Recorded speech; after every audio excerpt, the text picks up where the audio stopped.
vous voulez prendre sur un échange en même temps, comme ça vous prenez sur un échange. Bien, ça fait maintenant 1 an que vous êtes au CIESPAC, hein? Oui. Vous veniez d'où? Oui, monsieur le directeur, moi c'est Norbert Tachutsov, je suis nationalité camerounaise. Je suis là depuis le 26 octobre 1995. Et vous? On m'appelle Makumbo Emile, je suis congolais.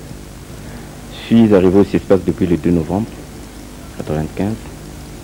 Avant de venir au CIESPAC, je travaillais au centre médical de Mindouli, où j'assurais les fonctions de superviseur des activités du programme élargi de vaccination.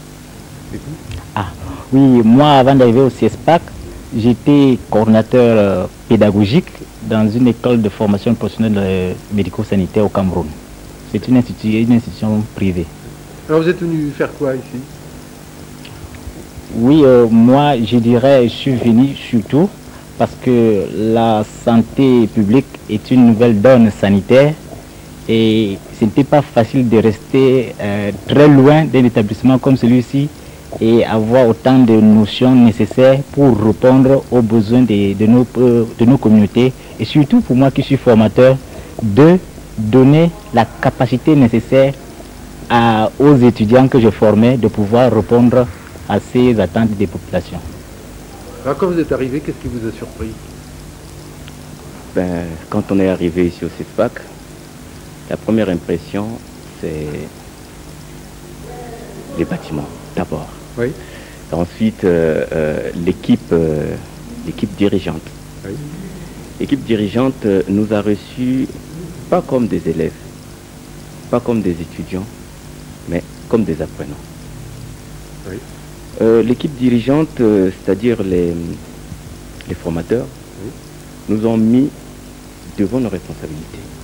Les formateurs nous ont dit que vous êtes arrivés, vous avez des prérequis et que vous devez développer afin que ça soit utile à vos formations sanitaires d'où vous venez. Et alors, je pense personnellement que ce n'est qu'après que j'ai compris que c'était le fondement de la méthode. Oui. Quand vous dites les prérequis, vous voulez dire? Les prérequis, je voulais simplement dire que nous sommes des professionnels de la santé. Oui.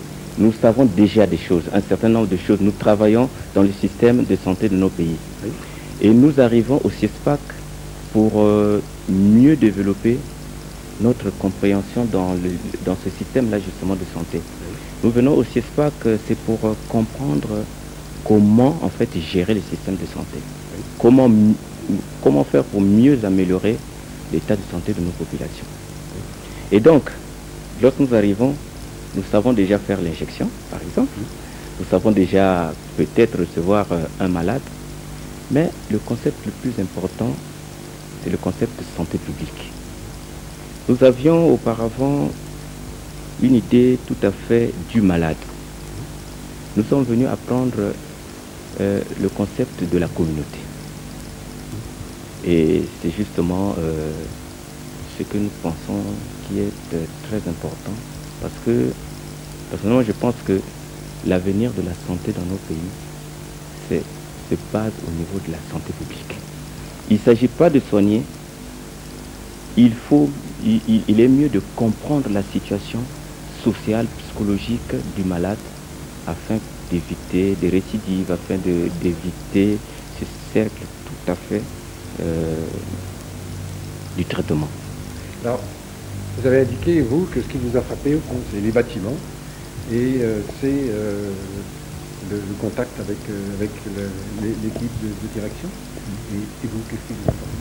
Oui, moi, ce qui m'a frappé le plus, surtout moi, nouvellement arrivé à Brazzaville, c'était la ville en général. Oui. Et plus, bon, le CIESPAC, où je devais normalement arriver, son architecture et dans... Qu'est-ce que vous en pensez de l'architecture? Bon, je n'avais jamais vu en fait, cet établissement. C'était pour la première fois que j'arrive ici à Brazzaville. Et dans ce quartier Mikalou, lorsque j'ai fait mon entrée là, j'étais frappé de la construction, de la façon dont les bâtiments étaient bâtis. Alors, nous sommes passés à une première phase parce que le premier jour quand nous sommes arrivés, on nous a mis directement devant les faits. Et c'est directement là, le début même de l'application de l'approche pour laquelle nous devions être formés. Alors ça m'a beaucoup touché et c'est un peu tard que j'ai compris que ce lancement était, c'est-à-dire la mise en œuvre de ce que l'établissement attendait de nous. Alors ça m'a beaucoup frappé puisque au début je pensais que c'était un jeu, mais vers la fin, au bout du premier mois qui s'écoulait déjà vers la fin de novembre, c'est là où je commençais à percevoir beaucoup de cette approche de la formation et vraiment j'ai été vraiment ému de cette technique, cette tactique et vraiment c'est là où j'étais content. Est-ce que vous pouvez expliquer ce que c'est que cette tactique dont vous avez pensé que c'était un jeu au départ? C'est quoi ça? Oui, certainement au début ce n'était pas facile de comprendre parce que très avant les formations antérieures c'était un système classique, je dirais un peu traditionnel. Moi, parce que moi, je n'avais jamais entendu parler de cette nouvelle approche. Bon, subitement, je suis venu, je suis tombé dedans. Et là où je dis que c'est capital dans la mesure où il y a des choses qu'on absorbait des enseignants. Et maintenant, nous-mêmes sommes capables de chercher le pourquoi de cette chose et la solution, je vais dire même de ce problème. C'est vraiment cette approche-là qui a été un facteur très positif à nous parce que, compte tenu de certains petits errements qu'il y a eu au cours de notre formation, qui tend déjà vers la fin, c'est la fin de la formation de l'année théorique, compte tenu de ces errements, si ce n'était pas une approche comme celle-ci, franchement parlant, les étudiants, moi particulièrement, je ne vais pas être au top où je suis actuellement. Donc c'est l'avantage que je donne en cette méthode, en cette approche pédagogique. Et vous, est-ce que vous avez eu l'impression que c'était un jeu au départ, l'approche pédagogique? Non, moi je ne pensais pas à un jeu, mais plutôt j'avais pensé que c'était une nouvelle méthode. C'était une nouvelle méthode. D'emblée, j'ai fait confiance à la direction. J'ai pensé que si on nous emmène dans une méthode pareille, c'est que c'est quelque chose qui a été bien réfléchi, qui a été suffisamment réfléchi et que, chemin faisant, nous comprendrions le fondement de la chose.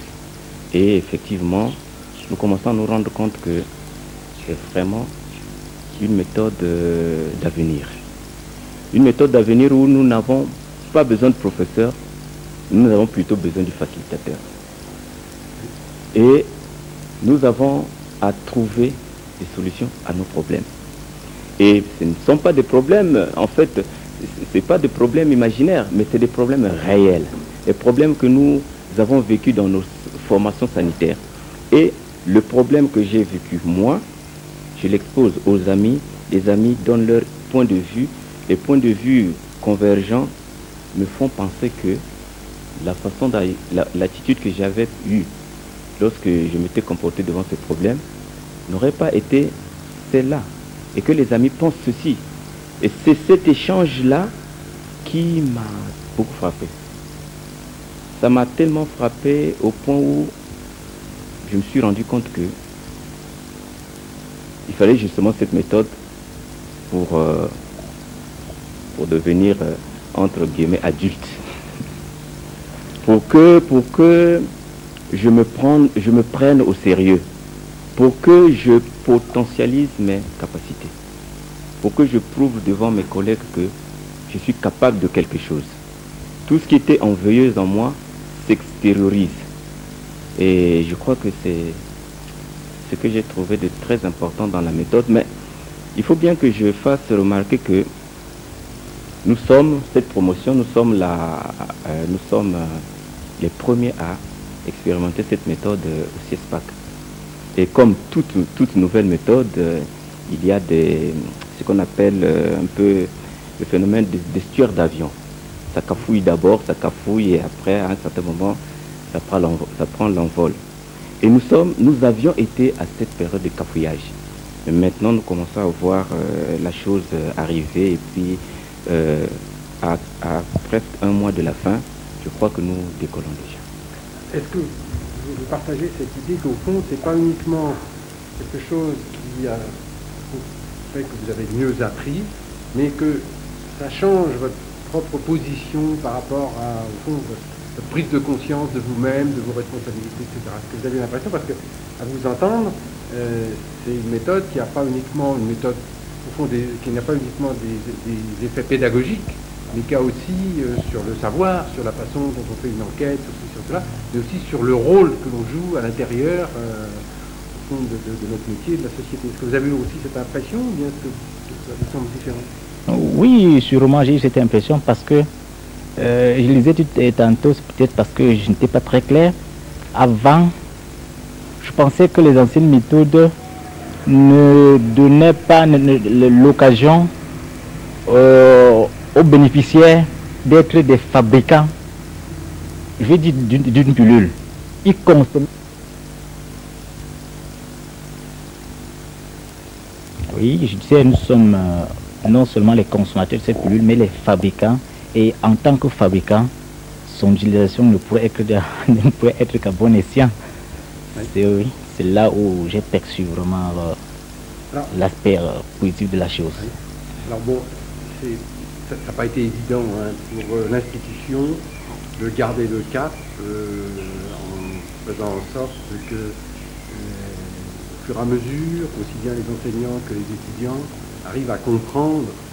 Et comme je disais tout à l'heure, quand les étudiants ne comprennent pas, c'est parce qu'on n'explique pas assez bien. Alors est-ce que vous avez, à quoi vous attribuez le fait qu'il a fallu, au fond, une crise, il a fallu des tensions, tout ça, pour que on aboutisse à ce que la méthode puisse être effectivement appliquée, en particulier dans le deuxième semestre? Oui, là c'est une question très fondamentale, monsieur le directeur. Je peux vous dire que moi, particulièrement, j'ai constaté que seul le patron de l'établissement, c'est-à-dire le directeur lui-même, était le seul à se faire comprendre.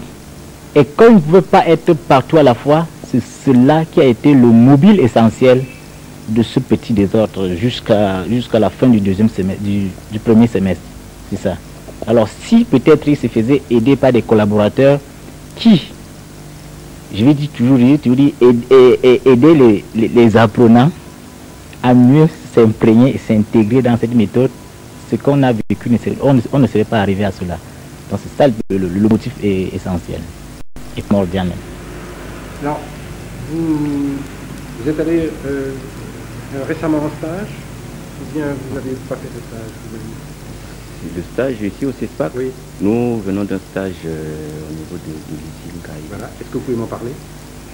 Bien, nous avons eu dans le cadre du module schistosomiase, disons l'établissement a prévu un stage sur le terrain.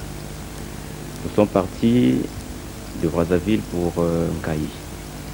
Parce que vous le savez que Nkayi est un grand site, un grand, comment dirais-je, un grand foyer de schistosomiase au Congo. Et donc, il nous a été proposé, et justement à bon escient, d'aller faire le stage au niveau de Nkayi. Et le programme schistosomiase a une base au niveau de d'Olizy. Alors, justement, ce que je vais vous poser, c'est est-ce que vous trouvez que, au fond, il y a le stage, qu'est-ce que c'est son importance par rapport au reste? Est-ce que vous avez l'impression que ça apporte quelque chose? Et quelle est l'importance de ça? Tiens, c'est très important. L'importance se situe à quel niveau? Et c'est là où peut-être que je manifesterai un petit regret de penser qu'on aurait dû faire plus de stages. Parce qu'au cours du stage, nous nous rendons compte de la réalité sur le terrain. Tiens, je vais vous prendre un exemple. Nous avons fait la méthodologie de la recherche au CESPAC. On nous a parlé de l'étude en grappe ici au CESPAC. Nous n'avons jamais su comment ça se faisait. Et en 3 jours, nous avons compris comment se fait une étude en grappe. Lorsqu'au CESPAC, nous avons passé 2 semaines pour essayer de comprendre ça. Alors, je vais vous poser une question. Vous êtes fini en 2 ans et vous devez avoir 1 an de stage. autrement dit, la moitié du temps. Alors, ma question, elle est claire. Est-ce que cette période, elle doit être faite une année complète après la première année de formation, ou bien, est-ce que, d'après votre réflexion, il ne faudrait pas mettre des bouts de stage à l'intérieur de l'année de formation théorique, plutôt que de tout repousser à la fin? Il serait souhaitable que cela se fasse au bout de chaque module. À la fin de chaque module, tout ce qui s'est passé au niveau du module, vous arrivez au niveau du terrain, vous les pratiquez. Et nous avons eu beaucoup de modules. Et donc on aurait eu beaucoup de stages. Mais plutôt nous avons accumulé un certain nombre de connaissances. Et ensuite nous avons une année où nous serons sur le terrain pour faire le point de toute une année. Je pense que c'est pas très pratique. On aurait dû faire des stages d'une façon séquentielle. Ça nous aurait beaucoup profité. Mais qu'à cela ne tienne, c'est ma première année. Et ça sera pour moi la première fois que j'irai en stage pendant une année. Et je ne peux pas anticiper puisque je ne sais pas comment ça se passerait. Je ne sais pas comment ça se passe réellement. Et donc je ne peux pas dire si ça sera bénéfique ou bien je le regretterai. Pour l'instant, je ne suis pas encore parti en stage pour un an. Je ne saurais rien dire là-dessus. Alors vous, comment vous voyez votre stage d'un an que vous allez faire? Parce que vous avez un poste très spécial. Comment vous voyez? Qu'est-ce que vous allez faire en rentrant chez vous? Oh, moi, je me dis que le stage d'un an, c'est trop. C'est trop. 6 mois, ce serait largement suffisant. 6 mois. Et puis, le reste du temps, et tous les étudiants reviennent parce que la dynamique dans laquelle nous sommes actuellement, ça nous permettrait, au cours des 4 mois qui restent, d'organiser des séminaires, de voir les uns et les autres les problèmes qu'ils ont rencontrés pendant les 6 mois sur le terrain, chez eux, dans les pays d'origine. On discute et puis on fait appel à certains spécialistes pour se compléter afin de sortir au bout de la 2e année en fin de formation totale avec toutes les capacités nécessaires. Parce que vraiment, ce que je dis, au bout d'1 an dans le pays, on ne gagnerait pas si on ne gagne pas autant que l'on serait ici en train de profiter ensemble avec les expériences des uns et des autres.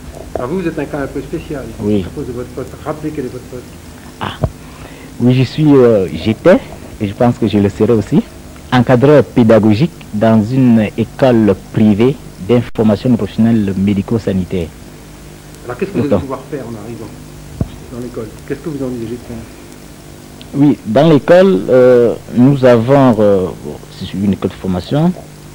Avant même d'arriver, j'étais responsable du stage. Je pense que avec les méthodes de gestion que j'ai apprises au CIESPAC, les méthodes de planification que j'ai apprises au CIESPAC, j'essaierai de mieux coordonner ces activités par rapport à l'enseignement aussi que je faisais. Et de deux, j'étais coordonnateur d'une section, c'est-à-dire les infirmiers brevetés. C'est comme ça chez nous, quand les infirmiers brevetés. Première année, je coordonnais cette formation. Et je faisais des planifications pas tout à fait très modernes, conformément à ce que j'ai appris ici au CIESPAC. J'espère bien que ça me sera beaucoup profitable, vraiment dans ma vie professionnelle, parce que je pense que c'est ce que je ferai quotidiennement. Et puis ça sera vraiment profitable. Est-ce que vous pensez que c'est possible quand on est tout seul quelque part, ou bien est-ce que vous allez trouver des alliés sur place? Ah non. Ah non, tout seul on ne peut rien faire. Il faut toujours une certaine collégialité.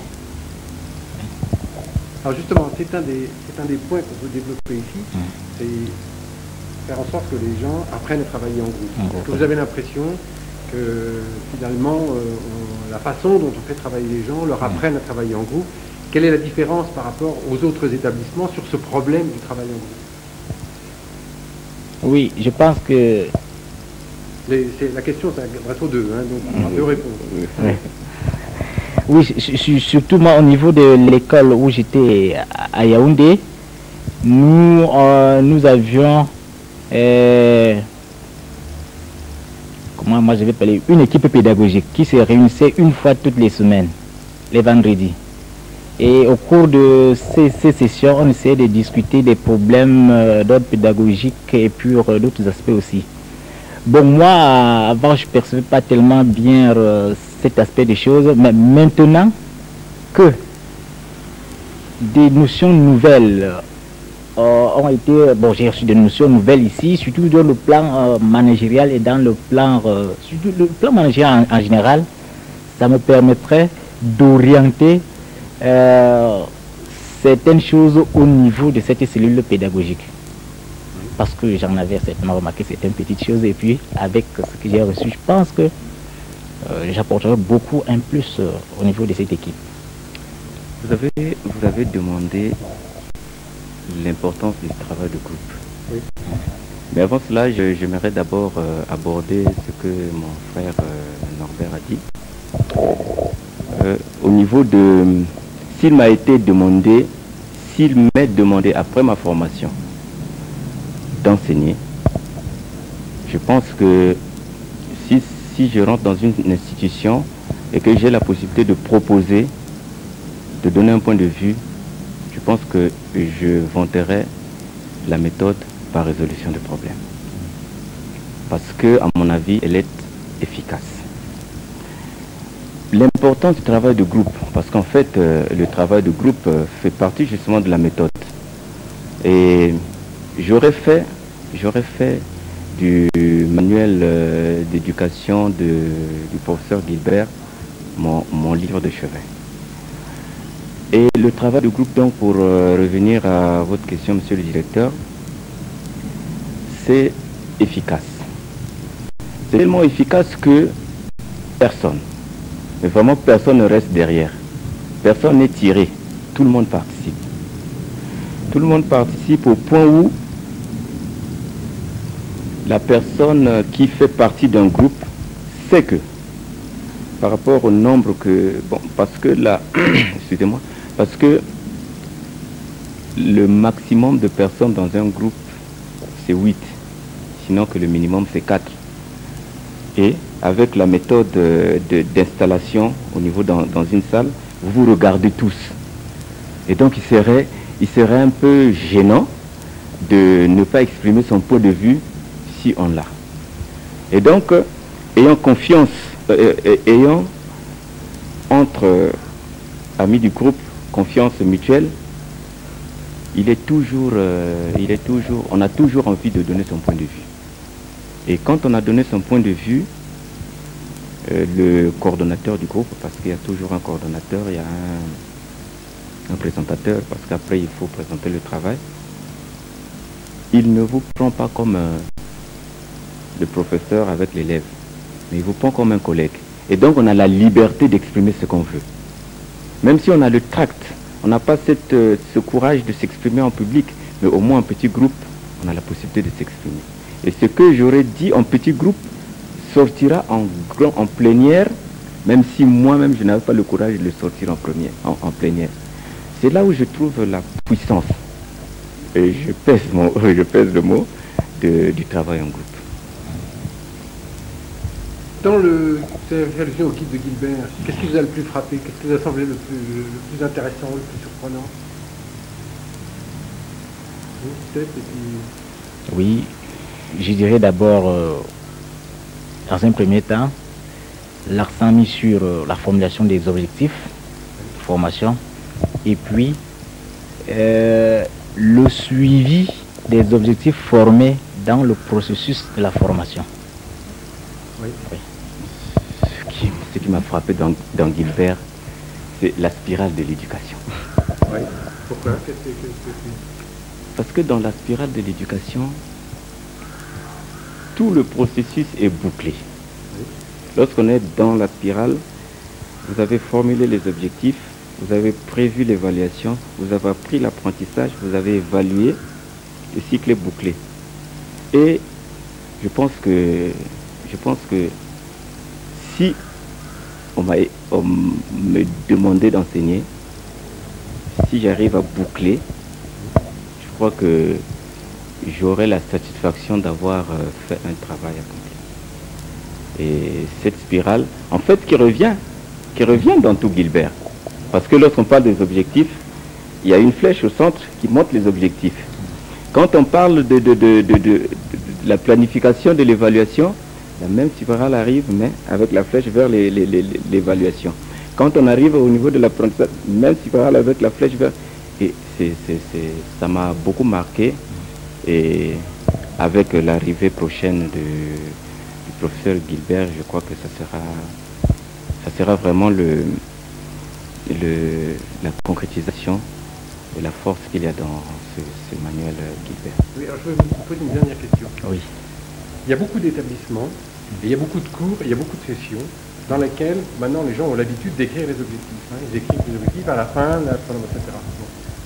Et est-ce que vous avez l'impression que tous ces cours, tous ces établissements marchent de la même façon que le CIESPAC?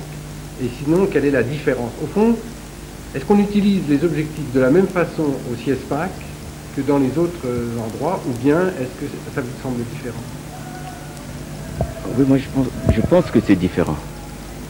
Je pense que c'est différent parce que même dans l'enseignement classique, il y a quand même des objectifs. Mais la différence là, à ce niveau, c'est que les objectifs sont pré-fixés. Mais avec la méthode au niveau du CIESPAC, les objectifs sont écrits par les étudiants eux-mêmes. Et quand ils ont écrit leurs objectifs, ils sont les seuls garants à veiller à ce que l'objectif que je me suis fixé soit atteint. Et donc, on est en perpétuelle mise en question. Monsieur le professeur, vous avez fini votre module, mais je n'ai pas atteint mon objectif. Et c'est beaucoup plus personnel que de vous présenter un travail et puis vous suivez à la lettre. Je crois que ça, je trouve ça très merveilleux. Oui, c'est vraiment presque la même préoccupation. Ici, c'est vraiment différent dans les autres écoles parce que, seulement comme il a dit, on vous dit ce que vous deviez faire. Alors qu'ici, nous-mêmes, nous disons que voilà ce que nous voulons connaître. Nous mettons des garde-fous, pas des garde-fous rigides, parce que de temps en temps, on peut revenir à ce on peut revenir sur ce qu'on a dit, on reformule autrement, mais on reste quand même dans un certain canevas. Et ça, c'est le travail propre du groupe qui évolue vers un objectif précis et mettre tout en jeu pour atteindre cet objectif avec l'aide des facilitateurs. Qu'est-ce que vous diriez à des étudiants, de vos successeurs, des apprenants qui vont venir soit du Congo, soit d'un établissement de formation du Cameroun, qui viendraient ici? Quel conseil vous leur donneriez? Quel avertissement vous leur donneriez? Excusez-moi de prendre comme ça la parole. Pour les amis qui viendront, je pense que, personnellement, je leur dirais que nous avons déblayé le terrain, allez-y. Le CIESPAC est à vous. Nous avons cafouillé, mais au bout, nous avons vu quand même le bout du tunnel, mais tout est accompli, allez-y. Je crois que la nouvelle méthode qui est au niveau du CIESPAC, nous avons un peu subi à cause de ce que je venais de dire, le petit cafouillage, qui est le propre de toute nouvelle méthode. Mais quand on a dépassé ce cap, le reste, ça vient tout seul. Et je pense, si je me rappelle bien, vous, monsieur le directeur, vous nous avez remis des brochures qui parlent du CIESPAC et qu'il fallait faire lire aux amis qui aimeraient venir au CIESPAC. Et ceux qui arrivent au CIESPAC, je pense, ils ont un outil très efficace. La méthode par résolution des problèmes, centrée sur l'apprenant. Bien. Merci beaucoup. C'est nous qui vous remercions, monsieur le directeur. D'accord.